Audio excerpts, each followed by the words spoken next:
Hi, Virginie here. Come and join Leadership with a Twist. Hi everyone, good afternoon, good evening. I am on FOMO no more. Wherever you are in the world, I hope you're having a nice day and or nice evening. And for me, I'm in Luxembourg, as you may know. It's 5:30 my time. It's beautiful today, a bit cold, but I'm really excited to be with you here, guys. So as you may have seen, I'm going to talk about leadership with a twist for the next 10 days. And you may be wondering, what is that all about? Well, let me tell you a bit more. But today, before I dive into this topic, I will like to give you a bit more information about myself. Who am I? And how it all started. So as you probably can hear it, I'm French. I was born over there. I grew up and studied over there. And then I went abroad. I first went to Germany. I had to do a training period after my studies. And I stayed there. After a few months, they offered me a job. And so I decided to stay there. But after a year and a half, I didn't really like what I was doing. So I decided to resign and I went to the Netherlands, to Amsterdam.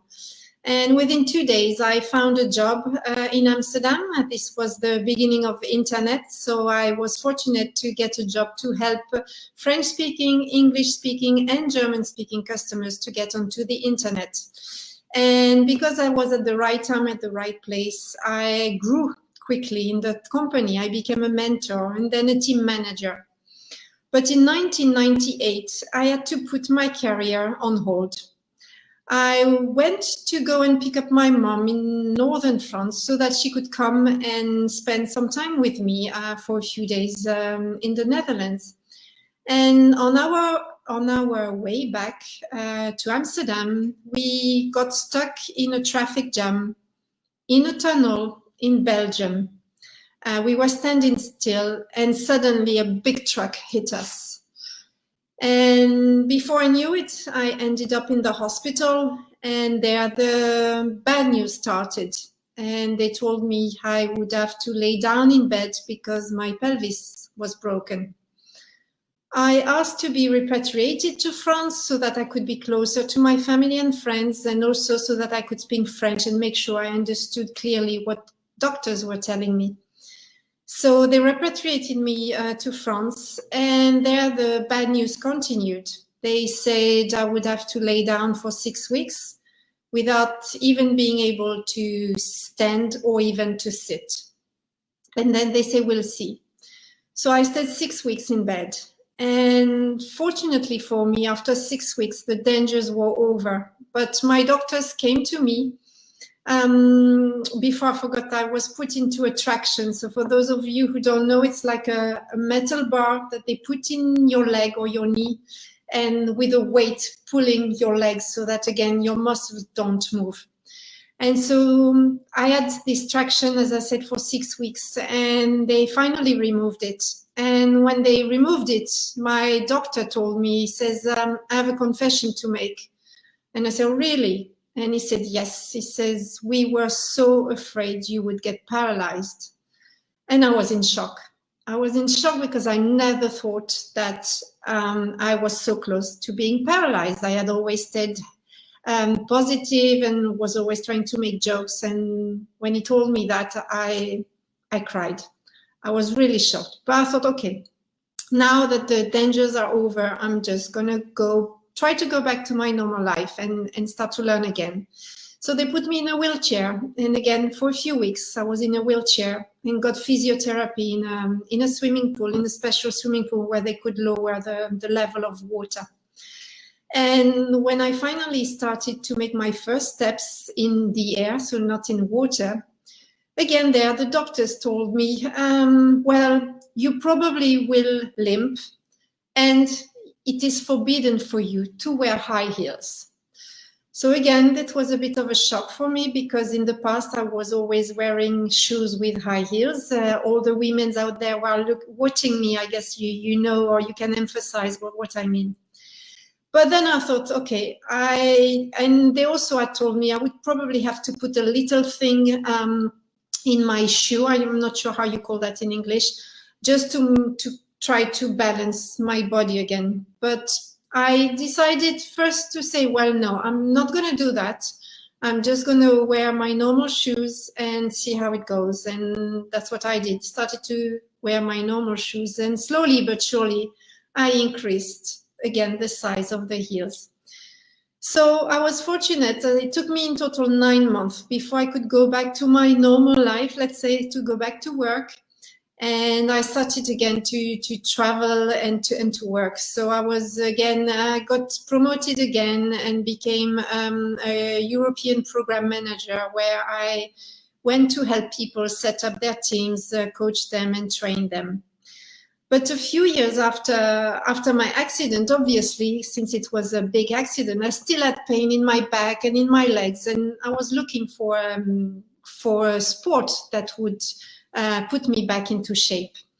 And one day I was walking in Amsterdam and I saw this big poster on the side where it was written, "Free salsa lesson, come and try."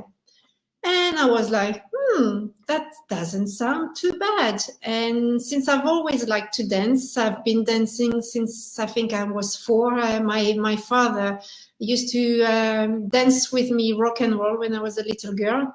And I thought, okay, let me try that. So it was a Monday evening and I went to try the salsa lesson. So obviously on the first step, you learn the basic 1, 2, 3, 5, 6, 7, 1, 2, 3, 5, 6, 7, and do some little round, etc. And after 1 hour, I just knew it. I was sold.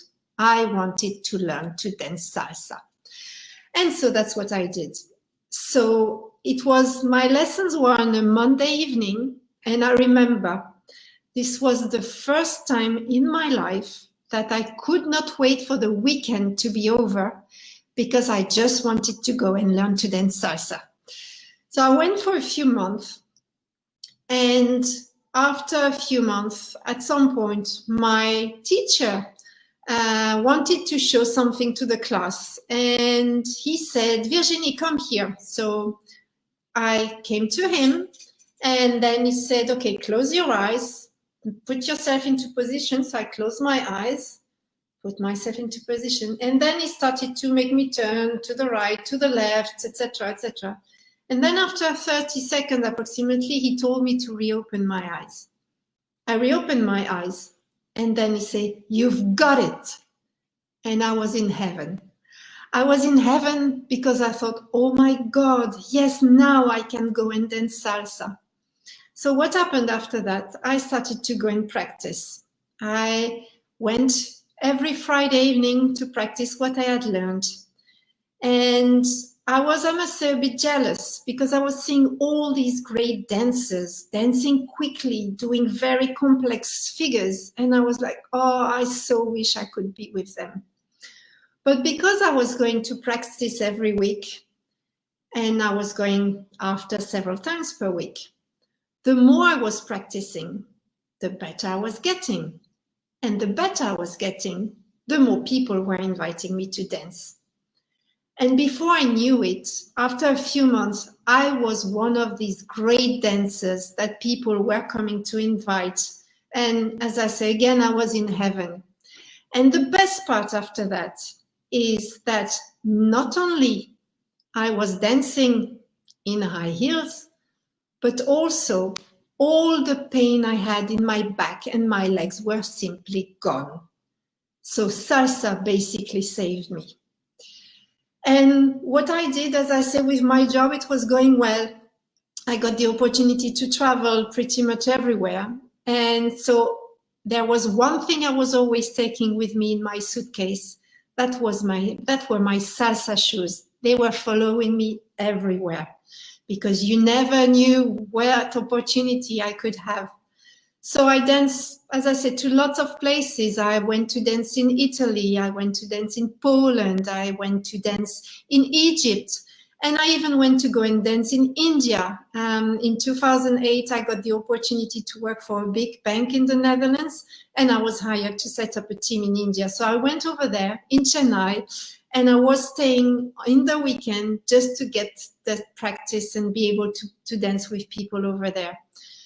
And again, this has been quite an amazing journey. So wherever I was traveling for my pleasure, for holiday or for work, I was always Googling salsa in, and then was finding the places where to dance. And so after the bank, I got the job here in Luxembourg, in Amazon, actually. When I set up the team in India, my whole department in the Netherlands, we got laid off because the work was going to India. So most of my colleagues, they were a bit worried, but I was happy because I really didn't like the job I was doing at that time in the bank. And so somehow the universe sometimes is telling you something. And one day a recruiter from Amazon approached me, and he said that they had a job that was fitting my profile and my experience, and asked me if I was interested. And my first question was, where is it located? And he told me Luxembourg. And I must say, first I was disappointed, because in my head I had always told myself I never want to go to live in Luxembourg. But I thought, Virginie, keep an open mind, you never know what may happen. So I kept an open mind, and the more I was learning about the job, about Amazon and about Luxembourg, the more I was thinking, yeah, actually that sounds quite right. And went through the whole interview process, and I finally got the job. And I still hesitated. I was like, do I go? Do I not go? But then I thought, I have nothing to lose. I will just go, and worst case scenario, if I really don't like it, I will just resign and come back to the Netherlands. And actually now this has been 6 years since I'm in Luxembourg. And to be honest, this was one of the best decisions of my life. I love Luxembourg. It's such a beautiful country. It's very international, very safe, very quiet, and I love it.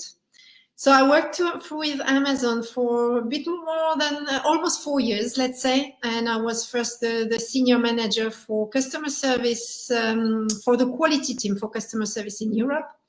And then I became the senior manager for learning and development, also for customer service in Europe. But in 2017, I decided to resign. And here again, that was one of the toughest decisions I've taken in my life, because I loved my job, I loved my team, I had great colleagues, and I was learning so much. But with my husband, we had always said we wanted to travel a bit more and for a longer period of time. So I resigned, and we did that. We traveled a bit everywhere.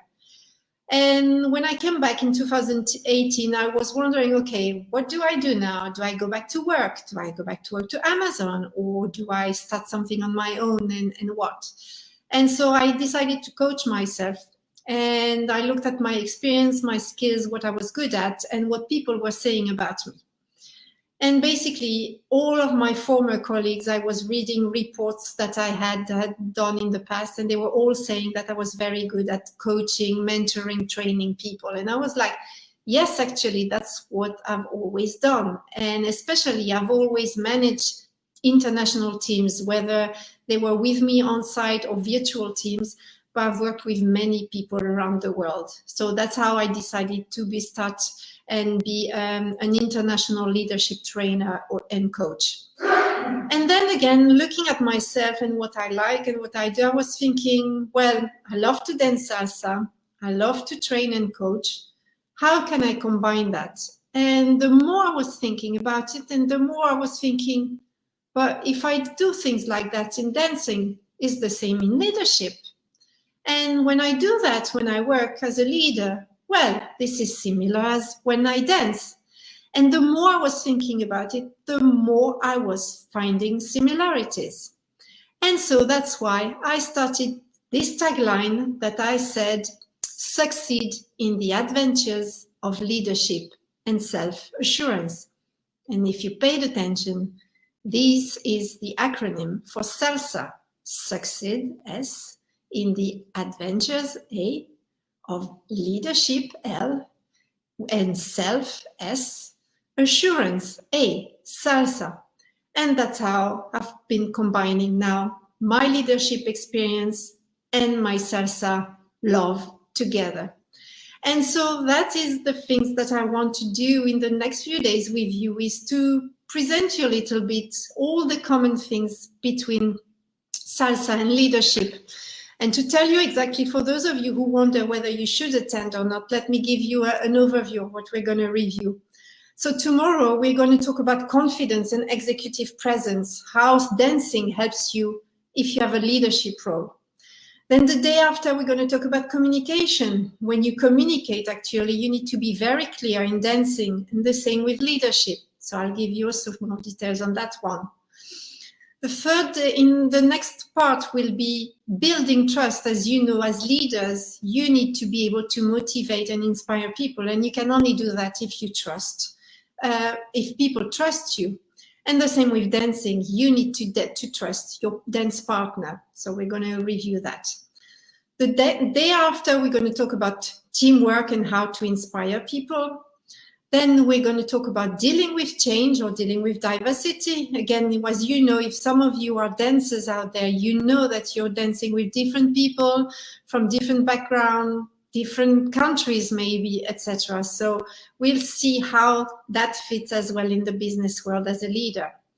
We're also going to talk about how to develop others. Again, when you dance or when you are a leader, one of your roles is to make sure that the people around you are getting better. As well, the ninth day, the 8th day, we are going to see as well, as a leader, you have to be willing to learn and to go outside your comfort zone.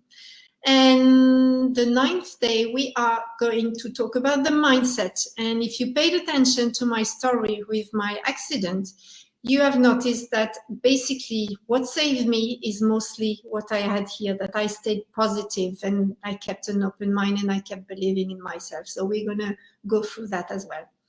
And we're going to finish the last day with how to start to become a leader or a dancer. If after all the tips and tricks I've given you and you say, okay, yes, I want to go and start to dance, or yes, I want to go and become a leader, a manager, where do I start? What do I do? So we're going to cover that. So I hope now you have a better idea of what is my leadership with a twist. This is actually the SALSA leadership.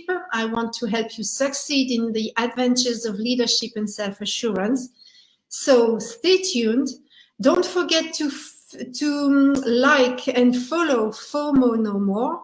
Also enable notifications so that you know when I'm going to go live, as well as other people. We go live as well on FOMO No More. And for the rest, if you have any questions already, don't hesitate to put them in the comments. And I'm really looking forward to see you again tomorrow. Take care. Bye-bye.